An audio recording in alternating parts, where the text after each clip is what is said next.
Originally, when we started this build, I built it as if it was an X-Maxx, and that was my first mistake.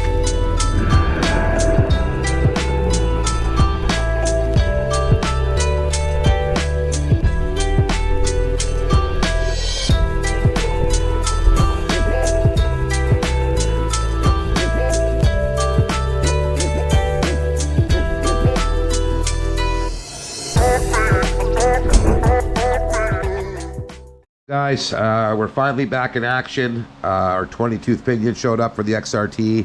I just want to give you a quick rundown of where we're at with the build right now and some of the mistakes I ran into doing this build. Hopefully save you guys some time and energy and not make the same mistakes. So I'm just going to give you a quick rundown of where we're at. Basically, originally when we started this build, I built it as if it was an X-Maxx, and that was my first mistake. I built quite a few X-Maxx running very similar components, and I figured this was similar enough, so I would do the same thing, and that was kind of my first mistake. So we're running a 5687 1100 kV motor with a Max 5 ESC. I went with, originally I went with Vitavon mod 1.5, 25, 30 gearing. Now that got really high temps. It started to really cook the motor, the ESC. I was running about 170 for temperature, which is definitely in the danger zone. Really glad I didn't pop the ESC. So I reduced the gearing and put a bigger spur in. I went from 25-30 to 25-35, and we were still getting really high temperatures. No cogging, but the temperatures were definitely up higher than I would like.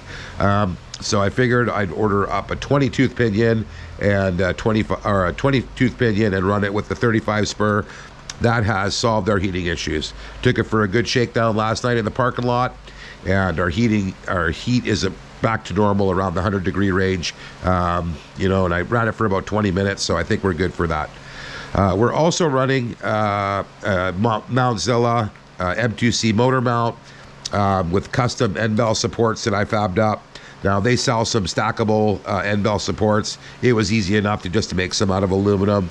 I made a couple different size shims, so depending on what gearing I'm running, I can reduce it or raise it depending on what gearing. I'm going to leave this gearing, so it's going to stay where it's at. Finally got it figured out. We're also running the Max 5, as I mentioned. I fabbed up a little ABS ESC plate here, 3/16 ABS. Now there's 4 mounting locations. They're basically wire tie downs that they're using them for on this chassis, and right on the edges of the chassis here. And this ESC plate that I built just bolts right into those, no problem. And the good thing about that is it leaves a little bit of space in the center. So I've 3M'd double-sided taped the ESC down to that plate, but I also have a couple zip ties holding it down in case of a really bad crash. Sometimes the 3M will let go if things get warmer, if you're running on a really hot day. So I really like the way that setup is. It gives enough room in there to get enough clearance that it has air to breathe. So that's a plus. We're also running the M2C Beefcake chassis brace underneath and the M2C 2-piece drive shaft on this build. Also have the M2C servo brace in. We're also running a 2085X servo with the M2C steering bell cranks. Half of the M2C steering bell cranks. Originally, when I did this build, I put the M2C Y kit on as well as the M2C steering bell crank. Now, what happened was, that's a tongue twister, hey? So what happened was my steering basically was non-existent running the wide kit with that steering bell crank setup. So they make the steering bell crank out of a very soft material in order to not have it breaking all the time. So what happened was the right side would just flex like is straight up instead of actually turning like it normally does. The right side was just flexing up, causing it to not be able to turn properly. So I swapped back in the stock right side of the bell cranks system, and I know that's going to break eventually, and I did take the Y kit off of the XRT. I don't believe the XRT needs the extra Y kit on, just because it's already a wide kit on here with the wide arms, and I think that the extra wide kit just adds a little bit too much leverage and strain on the system. So I removed the wide kit, put back in the right side stock bell crank, and it's steering good again. Now I don't know if that's just a combination of things or if it's from the wide kit or from the bell crank, but we'll find out when this breaks, because I'll put this piece back in and see if it steers without the wide kit on it. Now, one of the main bonuses of running the Y kit on the XRT was that on all my M2C Y kits, I have their 24 millimeter hub adapters on, and that allows you to run the larger 18 millimeter wheel holes to run regular 1/5 scale wheels. So I was kind of bummed to have to take the Y kit off, but I found a really good solution. And that solution is Proline makes a 24 millimeter axle conversion, or made, I'm not sure if they still make it, but it's set up very similar. So you get to lose this plastic hex on the inside for the drive and the little stupid clip that I can't stand that run on the stock X-Maxx and XRT, and you get to go to a set screw and a pin system with an aluminum hex, which I absolutely love. Super easy to work on and super strong, and no fiddling around, and I get to still run my larger diameter wheels hole, like the wheels with the larger hole, running the 24 millimeter stub axles. Now, when you're running a stockish vehicle, regular stub axle sizes are okay. Where you're running a 12 mil stub axle thread with approximately a 17 millimeter nut, and that's okay. But when you're running these big power setups, like I just blew this off the first day I had it. I didn't switch the axles yet, and I just blew this thing right off the wheel. Blew my wheel right off the hub because it just stripped right out. These things put down a lot of power, and you can see the difference between a 24 mil nut versus a 17 mil nut, and there's a huge amount of difference in holding force and strength. You're going from this. Sorry, I should have had this threaded off. This size stub axle to that size, there's definitely a lot more strength here when you're running a 1100 kV or a big power setup.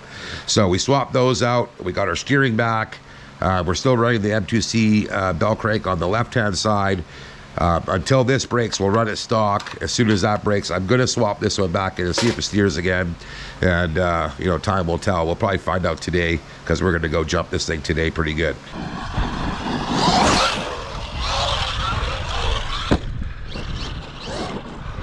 Oh, lost my steering.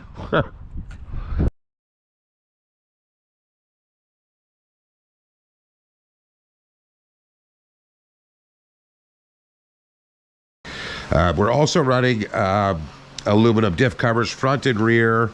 We're running, I believe, we ended up with 200 weight fluid in the front, 150 in the rear. I backed off the fluids a little as well. I had it quite locked up the same way I would run an Xmaxx, but this thing, it needs to run a little looser. Doesn't need to be so tight. I also had siliconed the center diff in this one, like I do with all my Xmaxx. I have 3 Xmaxx siliconed up, and I love them that way. But this one needed to have a little bit of give to it just because it's so stinky the way this thing runs. So what I did was, instead of running the regular white clear silicone earplugs that you normally run in your center diffs, I put the kids' pink earplugs in, which are a slightly softer silicone. And that gave it enough slip and give that it's still locked up enough, but it has a little bit more give to make it a little bit more forgiving when you're driving it. We're running a TPU wing mount. Now, originally, when I did run it for the 5 minutes that I was able to run it, I had a small crash, and I broke the left side of the wing mount off the shock tower here. So I have a zap strapped up. I think this TPU wing mount, we printed out of 80 durometer TPU fill, like we did an 80% fill. And I think it's just a little bit stiff for these shock towers. So I'm going to have another one printed up with about a 50-60% fill to make it a little softer. It still has flex to it, but I think it was just a little much for the shock tower. For the shocks themselves, I believe we're running 60 weight in the rear and 50 weight in the front, and we are running the M2C Delrin pistons with the O-rings. It seems to be pretty good so far. I'll have to give it a pretty good shakedown to see how it's going to hold up and if it actually makes a big difference. I have the X-Maxx tuned really good with the way the shocks are. They're all stock, not fluids, but the actual setup, the pistons and everything are all stock. I'm running 60 and 50 in that one as well, and I get very little bounce on big air on that one. It's running pretty solid, so we'll see if it holds up the same in this guy. We are obviously running the Proline MX57 wheels with the Badland tires. Now, these are their new versions, which are quite a bit lighter. They're about 100 something grams lighter than the original beadlock versions. Now, these aren't beadlocked and they're not belted, but it's a thicker rubber, not quite as heavy as the original beadlock Badlands, but they're nice because I'm not blowing these off the rims of these high power rigs. You know, sometimes I'll run the backflip, the debut backflips, or the Traxxas 6-packs, but right now these Proline MX57s are my favorite wheel and tire combo. They've held up really good on my X-Maxx, and I haven't blown any off yet.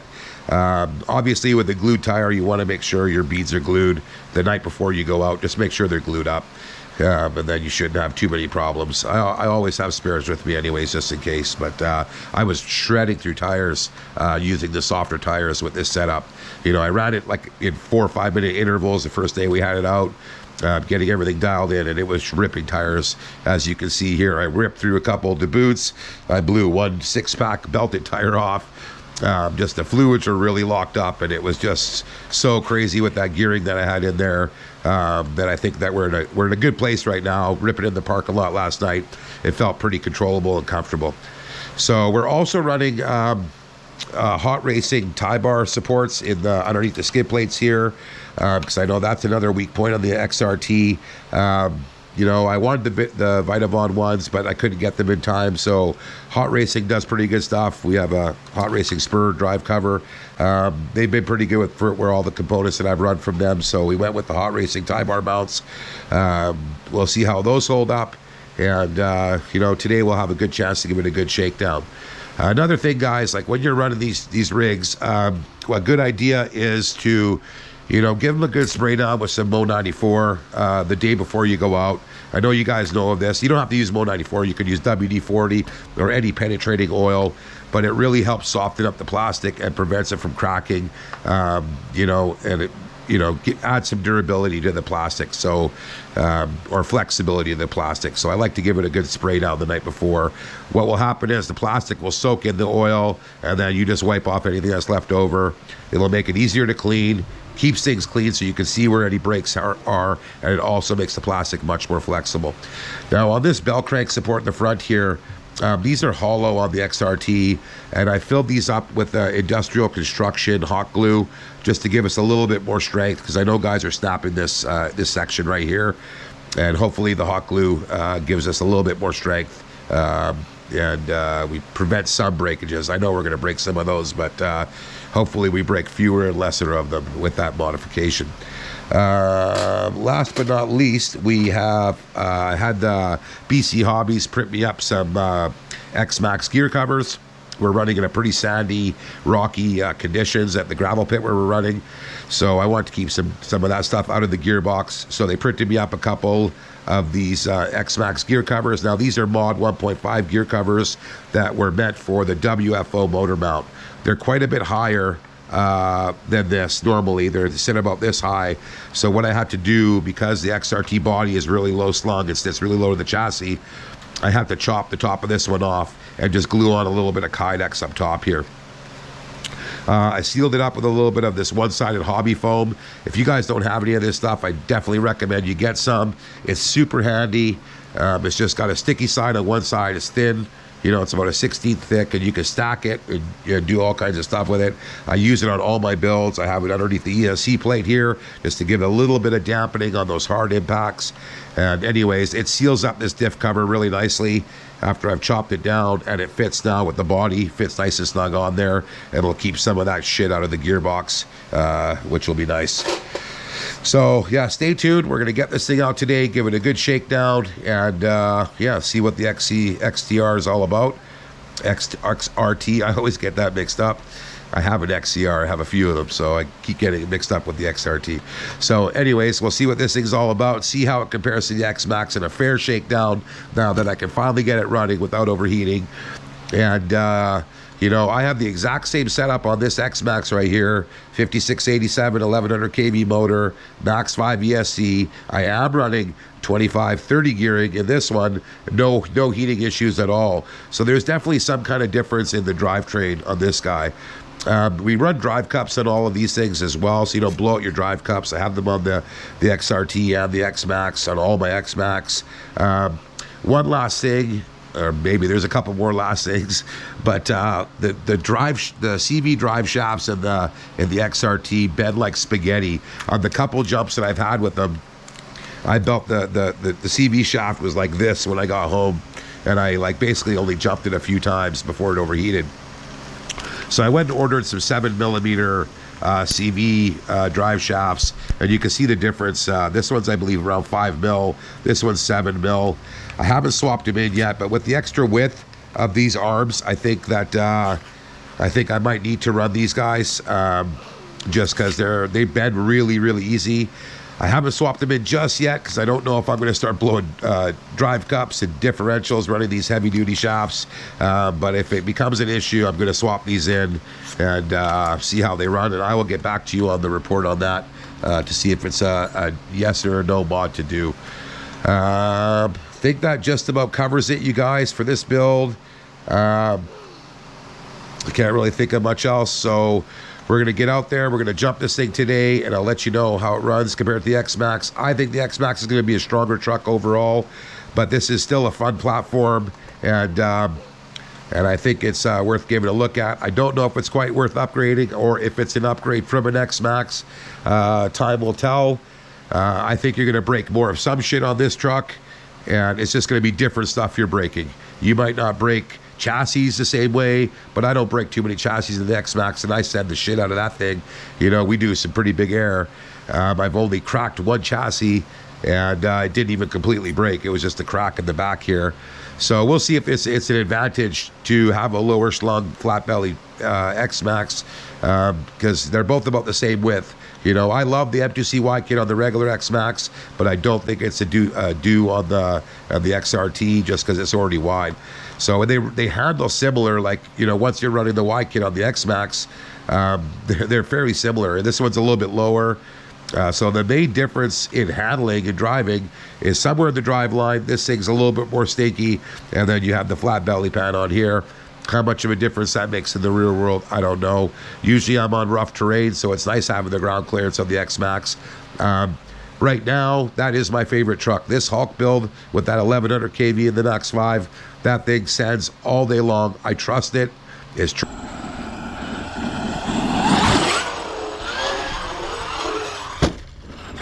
tried and tested, and you know, it's put up with a massive abuse.